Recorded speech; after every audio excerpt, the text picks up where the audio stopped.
So welcome and thank you so much for spending some time talking about your expertise and your research.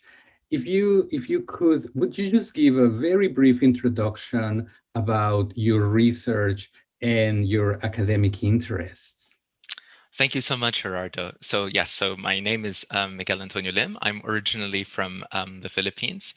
And with regard to my academic research, it's really been shaped by kind of the academic formation that I've had, which is probably true for all researchers, as well as in a way, my kind of personal and professional life.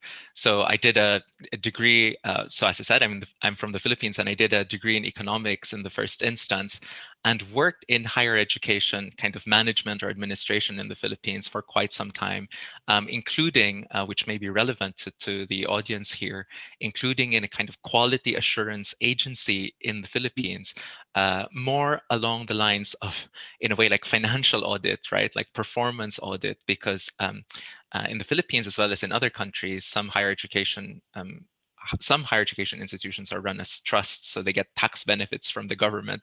So the government wanted kind of some kind of mechanism to make sure that all of these higher education institutions were bona fide and kind of they really were functioning as that. So that was actually my first foray into higher education. That was quite some time ago, without wanting to reveal too much about my age. But there I was working for quite some time. I moved on to study public policy, public and economic policy, and that was both in at Sciences Po, Paris, or the Paris Institute of Political Studies, and the London School of Economics. And funnily enough, which is related to my work, I did further work, or I started a PhD actually in accounting, because based on my work as kind of in performance audit or management audit, there is a really rich and strong department at LSE that did critical work in accounting studies. So they called it critical audit studies or critical accounting studies. Some people called it part of a wider body called critical management studies, where they really looked at these processes of trying to of evaluation and trying to really look and think and reflect critically about those processes. So I ended up actually not finishing that PhD. I did teach management accounting at LSE for a while, but I moved on to a European fellowship, and I joined the team of the principal investigator in Denmark to do my PhD work, which is perhaps what we'll be talking more about today, Gerardo, on university rankings. And really, I had been working on this for a while, like when I was in France and when I was in LSE. Alongside my studies, I was already working for the international offices of these universities, because I had some experience of that, right? Like doing kind of information sessions in Southeast Asia, my home region. But rankings were really a big part of university life, and you could see that on the management side, and certainly on the kind of like marketing side, they were it was a really present reality in the minds of the managers in these areas. And that really puzzled me, and it really interested me. So it's been a long time that I'd been observing these rankings, and that's what I did my PhD on. We can talk. I think we will talk a little bit more about that. But since then, I've moved back to the UK. I've continued that work on kind of like critical understanding of metrics, but I've also gone back to themes that are kind of really dear and interesting to me, which are about internationalization of higher education, international students. Yeah, so those are some of the things that I would say are my core research interests. Thank you very much. Well, one of the threads or themes, right, in your research about rankings is this concept, right, of weak expertise. Can you please explain the concept and maybe what kind of roles this concept could help us understand within universities? And it's great that you have had this practitioner experience because I often find that that informs some of these interesting concepts, right, that we develop or discover through research. I do think that there's a really valuable perspective that having that having practitioner experience brings to the, you might say, to the research table. So yes, I do hope that that is relevant to the insight, and also to the to those who will listen to this lesson or to this recording.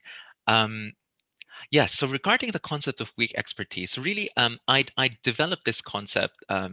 So there's a kind of like more elaborate or well articulated paper that I published, I think 2018, in the journal Higher Education, and I developed it really in relation to university rankers, and I tried to understand really what it.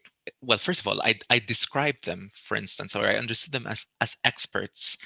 And why did I do that? There's a well, visually, it's hard to do this now, but I'll describe to you a painting which kind of inspired me in this kind of imagination or thinking about this concept. You know, cross fertilization is often very good. It actually is a French painting that hangs in the New York Metropolitan. And it is a painting called Les Experts, or the Experts, and it is a group of monkeys dressed in suits looking at the painting. And so the title is that these are the experts, these monkeys in suits looking at the painting and evaluating the painting. And so very often in studies of rankings, we are often looking at the rankings themselves. So what are the rankings doing? Are they good? Are they, do they make sense or not? Do they actually measure anything useful, or what effects do they have? Are they changing behaviors in higher education, and all of these related questions? So the focus has always been on the rankings themselves, their flaws, in some cases what do they do or don't do.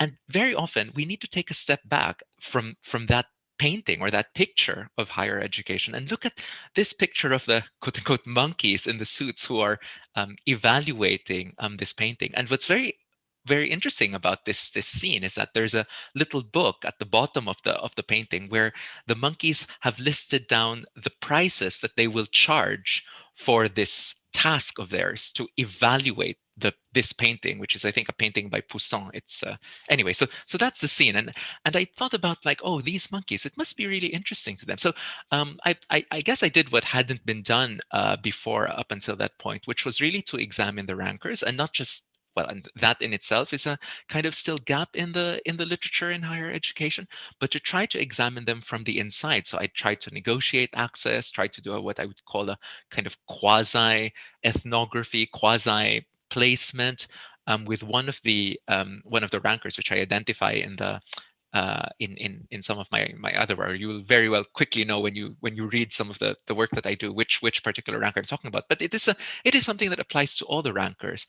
The fact that yes, they seem to charge for their services. They are in a business, and so they make money, and they exist in this higher education system. So someone is paying them for these services to provide a kind of evaluation or a picture of quality in higher education. However, I did attach this word weak because what I also noticed, and I think perhaps your students or you yourself clearly would have heard these critiques about rankings and their makers, that, oh, precisely, that they don't measure anything useful, that the data is very poor, that they have many bad effects. So as I mentioned, like in my previous institutions, we would often get every year an email. There are many rankings now that are released, but once upon a time, there would be one big rankings release a year, this kind of global university rankings.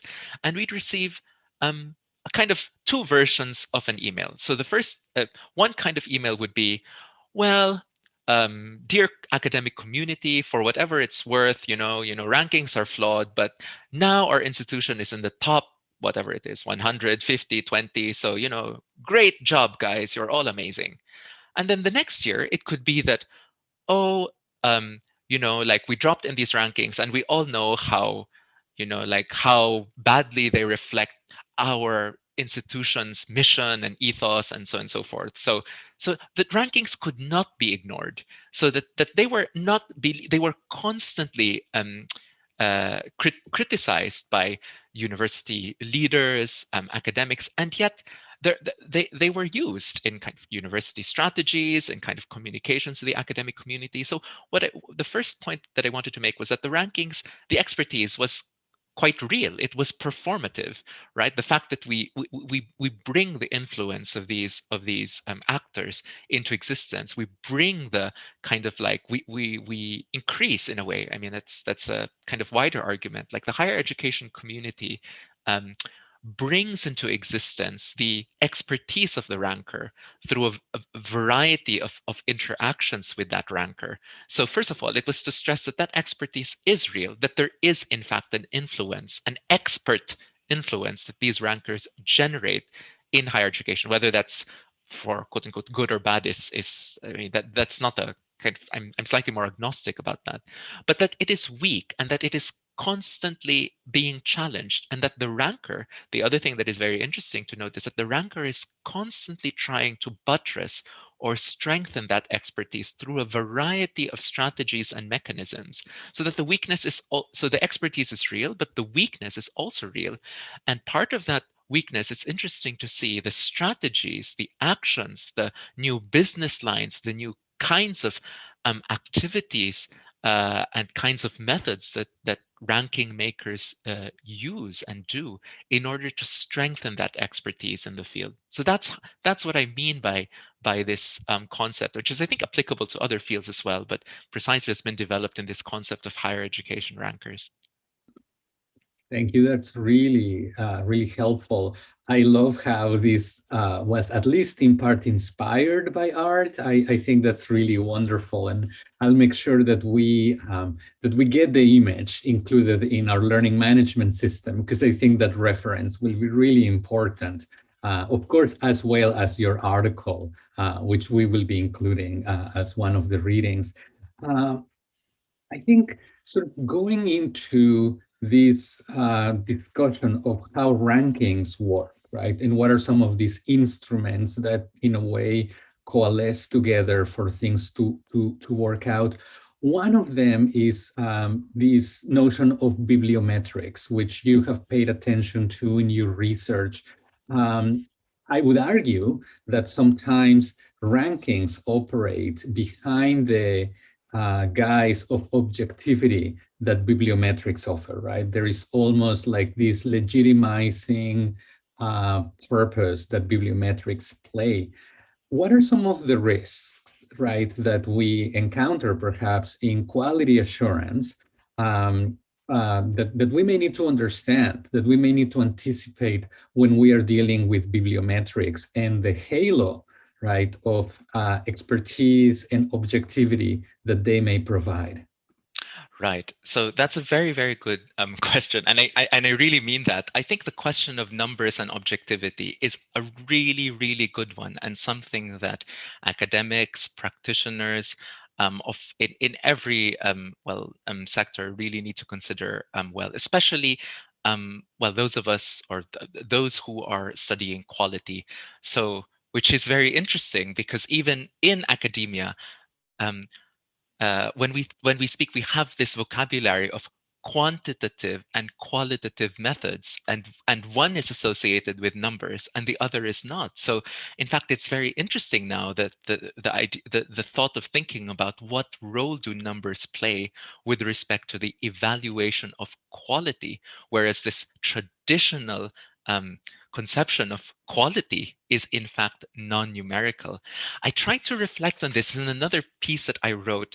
um, it was in International Studies in Sociology of Education, and that article was entitled "What Accounts for the Need for Numbers in Impact Evaluation." This is rooted in at least the UK. I'll try to give this context of the UK kind of evaluation of quality to preface my answer.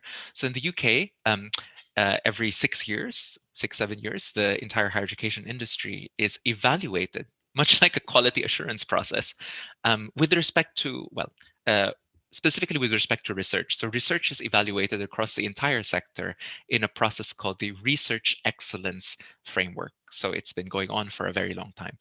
And as you mentioned, bibliometrics or numbers has played a very big role in this evaluation. In principle, it is supposed to be a peer evaluation that peers read the research produced by departments across the UK, and kind of judgment is being made by the regarding the quality of that work. However, as you said, bibliometrics has become more and has influenced this process more and more. Because, well, in some fields, right, like the citation count, or at least the impact factor, in other words, a quantitative understanding of the article or the journal in which the article is published, has become a proxy for the quality of the article itself. So numbers are beginning to, well, the argument is numbers are beginning to replace the value of professional judgment, and this is perhaps the first thing that quality assurance professionals should be aware of, that numbers uh, are, if we look at what is actually going on in the field, are replacing professional judgment, and whether that's right or wrong is really a really empirical question. Should that be the case or not? But with regard to impact, so in fact, in the UK experience, the role of numbers became so important that the people behind this process said, well, we need to introduce other factors to try and mitigate basically the excessive um, attention on numbers. So let's first of all try also to consider impact, not just whether how many good um, publications a department produces and how well cited they are, but what is their impact? So first of all, to try and show that research has a value to society. And second, the other thing that they did is that instead of evaluating impact using whatever citations, they said we will use cases, in other words, narratives. People have to tell a story, in other words, kind of like a qualitative presentation of why the research was valuable. However, even here, numbers are beginning to become increasingly used within the story. And I really puzzled about that. I really thought about that. And in this, I'm sympathetic to the argument of Ted Porter and his classic book, Trust in Numbers. And to summarize what is, I think, a great book with a lot of empirical data, some of it drawn from, say, the French railway engineers, where some of this kind of quantification of policy was being made. It's kind of like a historical analysis.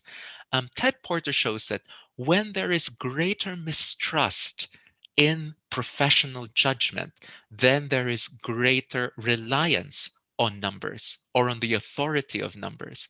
So this, I think, accounts for, I would say, our greater and greater reliance on quantitative understandings or metrics and understandings of quality in higher education. The other thing, of course, being that bibliometrics, the technological capacity of of computers basically, and of librarian science has increased because of computers. So of course that has just increased the kind of quantitative capacity. So that is one factor. And the other thing is, I argue a certain mistrust now,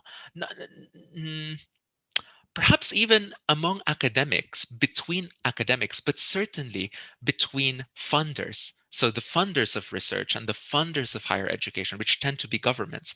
And as they have lost, in a way, faith, or as their doubts about academic expertise has been diminished, then the reliance on numbers as a form of evaluation, as a form of understanding whether we are getting value for money, for instance, just one of the kind of many ways of thinking about how quality is evaluated. I think that's where uh, metrics like numbers like bibliometric numbers has increased. The less and less ability we have and trust that we have in kind of like a professional judgment of people, because, but for a variety of reasons, then we see the rise of these, I think, of these numbers. And of course, the dangerous point, to go back to the last part of your question, is that there is another kind of phenomenon, Goodhart's law, Alan Goodhart. This is from economics, where when a measure becomes a target, then it ceases to be a good measure. So if no matter how good you might say the measure is, whatever, if it's a measure of societal impact or this or that, the moment that becomes a target, then, which it does when we use it as a as a point of evaluation, then it no longer becomes a good measure. And this, I think, is a very important point for maybe people in quality assurance to reflect on. The moment that they agree upon a number, a measurement that they say this is a useful measurement, for instance, I don't know, and there are many good measurements such as um, well, I don't know, the number of people, say, below a certain income who should go to higher education. But the moment that that becomes a target, then it ceases to be a good measure of what we originally set out to achieve. I might not have expressed that in the right way, but anyway, Alan Goodhart and his work is out there, and I'm sure your listeners can consult the original of this kind of maxim.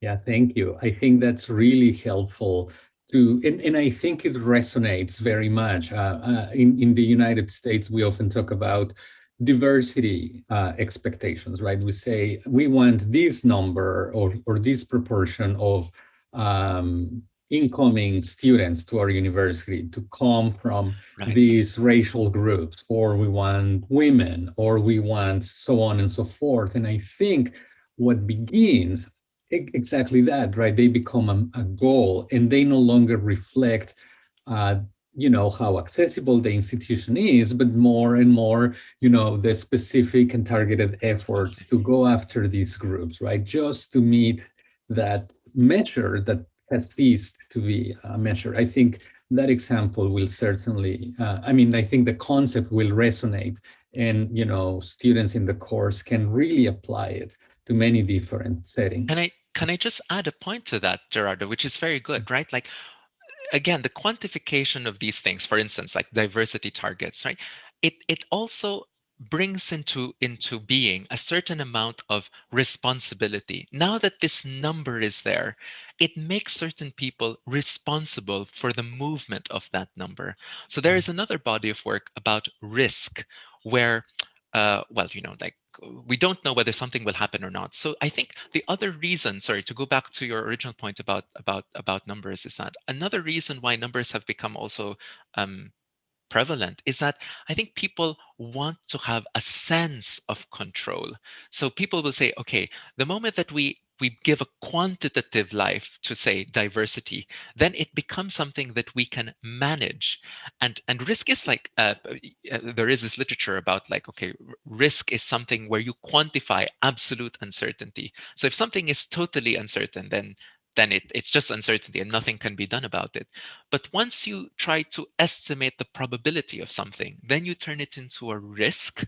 Uh, in other words, like, we know that this can happen with probability X or probability Y, and then someone becomes responsible for that risk or that set of numbers. So, and in a way, that is also why it may become, that measure may become something that, sorry, that target may become not a good, no longer a good measure of what you to measure, because there is interest. There's someone responsible for managing that number, and that number is then, yeah, just part of this management infrastructure.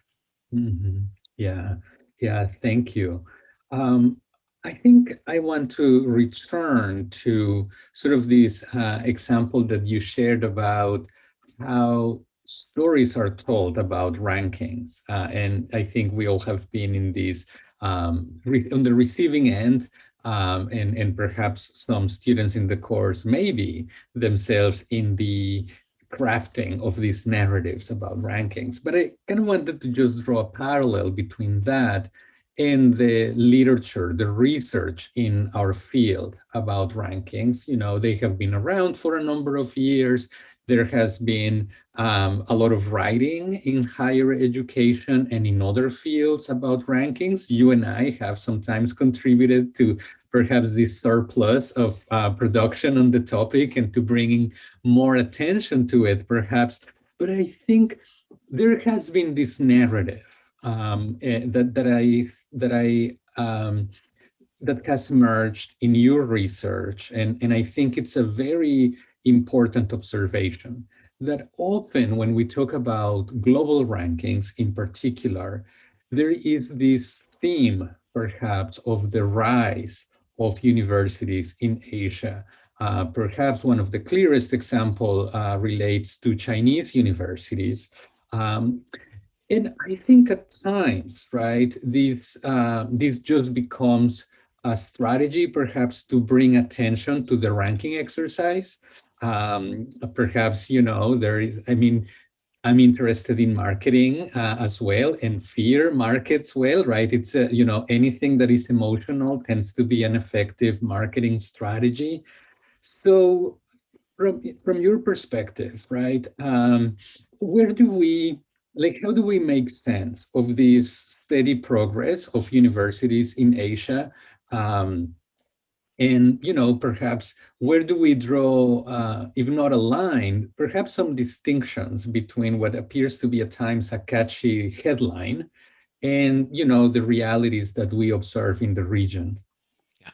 Thank you so much. And I appreciate that question because I am very interested in that region and in that specific topic in particular, this quote unquote rise of Asian narrative. So first of all, Rardo, you have largely answered the question already in part when you spoke about the kind of attention, what I would call the attention economy dynamic of rankings. So I do have a chapter coming out in the research handbook on university rankings where I talk about the business model of one of the university ranking organizations, the Times Higher Education Rankings, which is related to a newspaper, right? Like they produce newspaper as well as their rankings and rankings related products or services, and in that it doesn't come out in that chapter, but and hopefully another piece that will hopefully see the light of day at one point.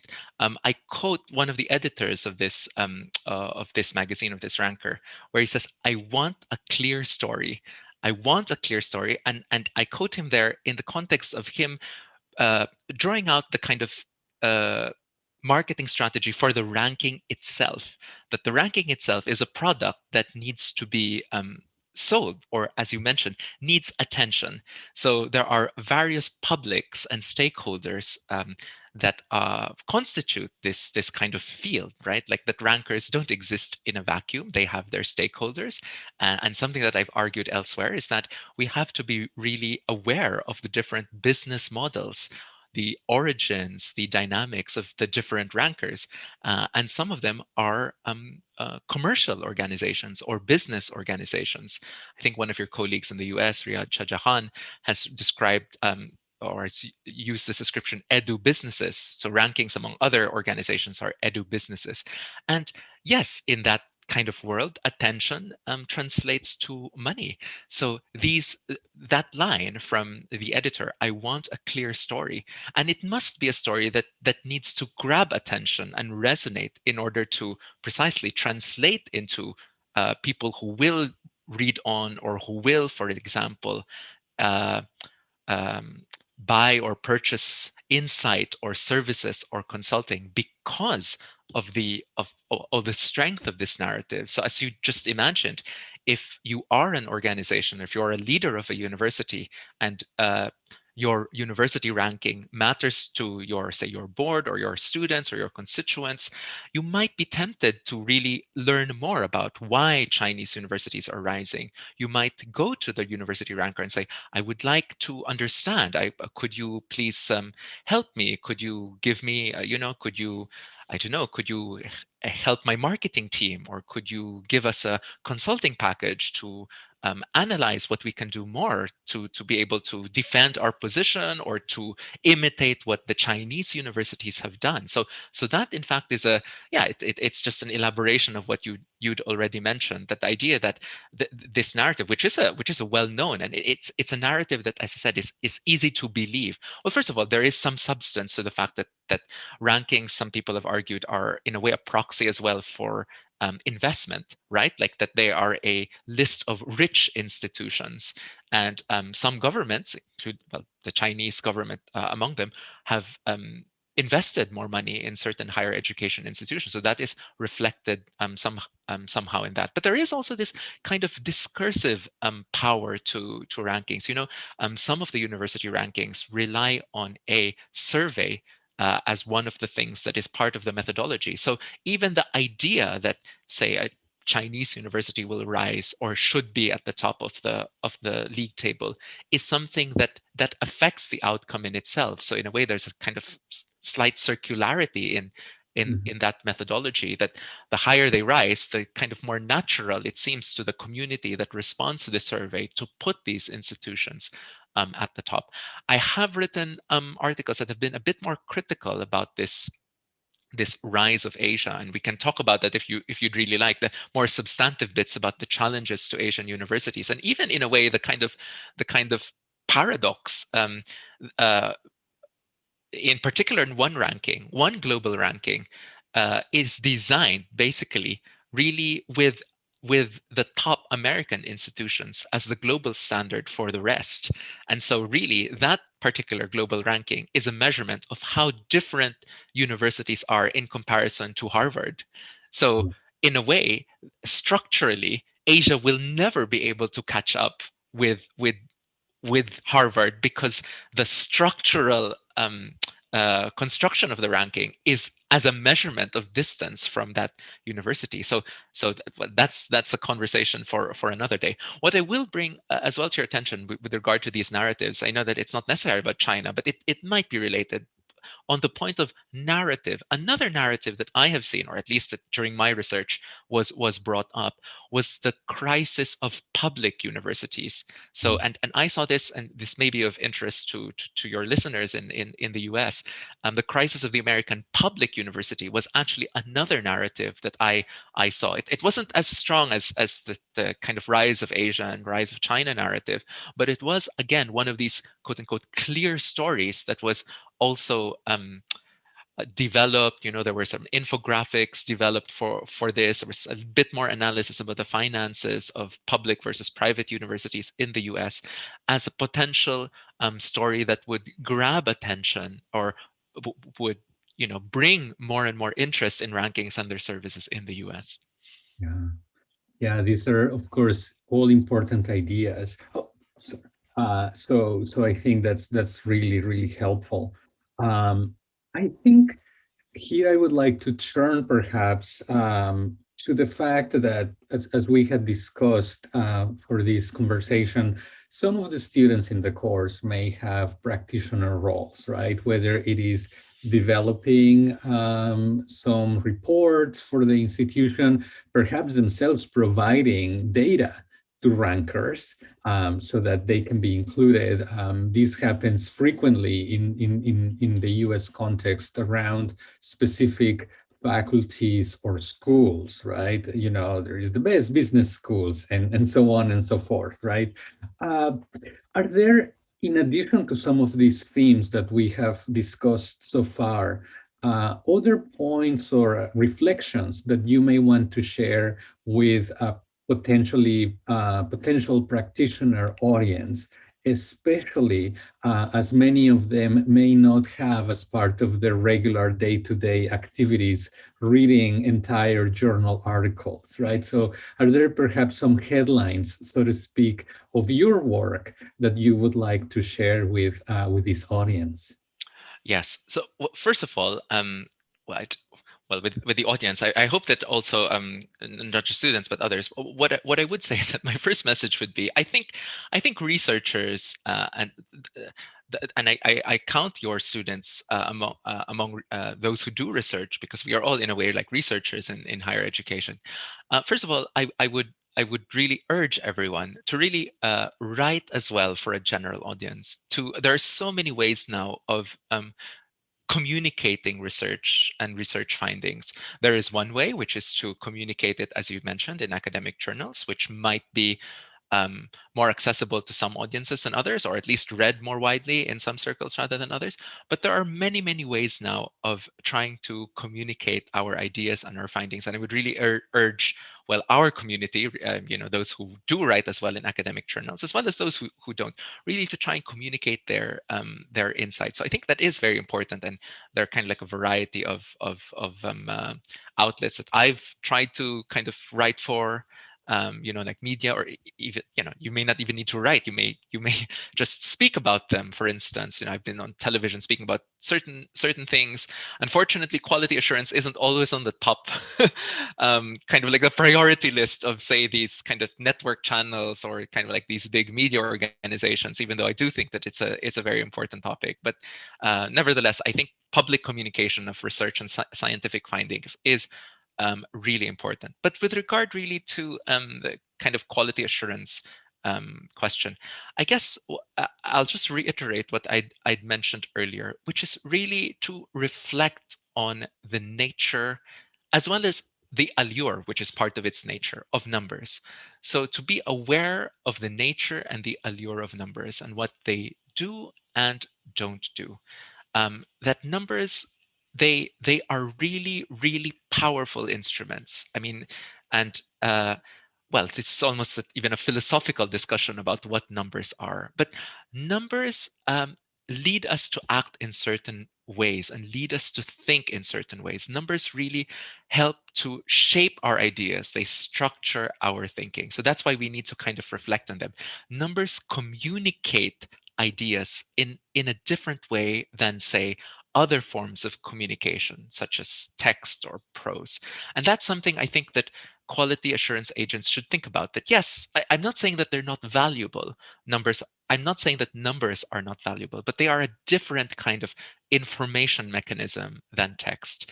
And that's really something that I would like to kind of like put across. Numbers can reinforce cognitive bias. So numbers can quickly make you believe something that you may already want to believe. Numbers can shortcut sometimes logical thinking. So not always, but again, it's about being reflective and being careful. There is a lot of work being done on this question by a range of colleagues, but that is something that I wanted to discuss. I wanted to share also because, yeah, our world is changing, and we are kind of, even the text kind of data that we are producing is also becoming shorter and shorter. So, Twitter is like, communicate your finding or your idea in, well, now it's a little bit longer. I think it's 250 characters or something, whereas before it was 100 something characters. But when I was in Denmark, I was also doing a research fellowship there. One of my colleagues told me that once upon a time in higher education, there would be the annual yearbook of Danish higher education. And what it would be is precisely a textual description of that year, of what this university did, what that university did. So it was, and this and that has disappeared. And what has replaced it is just a big kind of database which exists now in many countries, where you just basically have a table of numbers. So this, like, here are the so many universities, and this is what their incomes, and so on and so forth. And all of the text and pictures, for instance, of campuses and of art and of all of these things, vanished from this kind of Danish annual snapshot. So there was something lost, I feel, in that policy transformation, and perhaps quality assurance practitioners and agents can reflect on that process. Thank you very much. I think that's really important, and I think that's a really powerful takeaway. Um, I think the next is not a question; it's more a statement that I will invite your reaction to, which is, it has been a concern for me that the pursuit of rankings, right?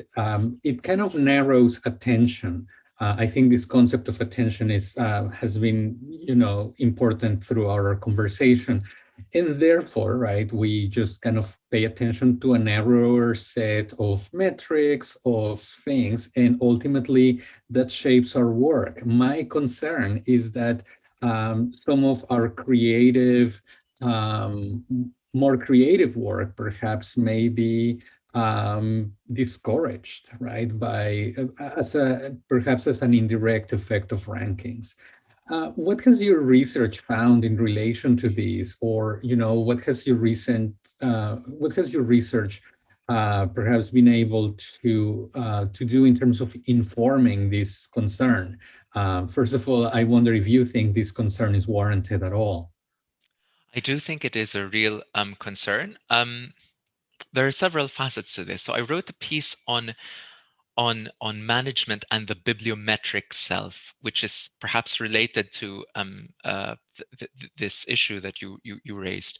And in that piece, I really reflected on how academics now need to think about their bibliometric self, because it is something that is being evaluated, as I mentioned earlier, right? Like, this process of evaluation is being conducted in so many ways, including by quality assurance agents. And academics are being so. If I'm thinking correctly about your question, you're concerned about the creativity of, say, academics, young, old, and so on and so forth, who now perhaps are reflecting on their bibliometrics, or at least they're being constructed, I would argue, as a bibliometric self. And I spoke about the platforms that are constructing that self, or capturing our bibliometric information. And there, the bibliometric self needs to be a self, or a subject that has a kind of high number of citations, that has a lot of publications, and so on and so forth, or that publishes in the top journals. And that is related to what you mentioned about journal rankings, or at least evaluative practices that only give value to some kinds of output rather than others, or some kinds of creation, idea creation rather than others. I think this is a phenomenon that affects some fields more than others. I know that in the field of the social sciences and humanities, for instance, our colleagues in economics departments, or those in business and management studies, they have this hierarchy and these rules about institutionalized rules about which journals they need to publish in for them to obtain tenure, or for them to basically be promoted in their jobs. And I would argue that this does indeed restrict creativity. First of all, because there is very, very little space in these top journals in those fields. And so those who don't publish in those fields are, well, they don't survive. So that in itself is a kind of loss of creativity in the sector. But the other thing is that, well, because the space is so small, I do wonder how much risk taking is happening with respect. I'm sure that all the articles published in these top journals are very good, but, or perhaps not, but most of them, let's say, most of them are very good.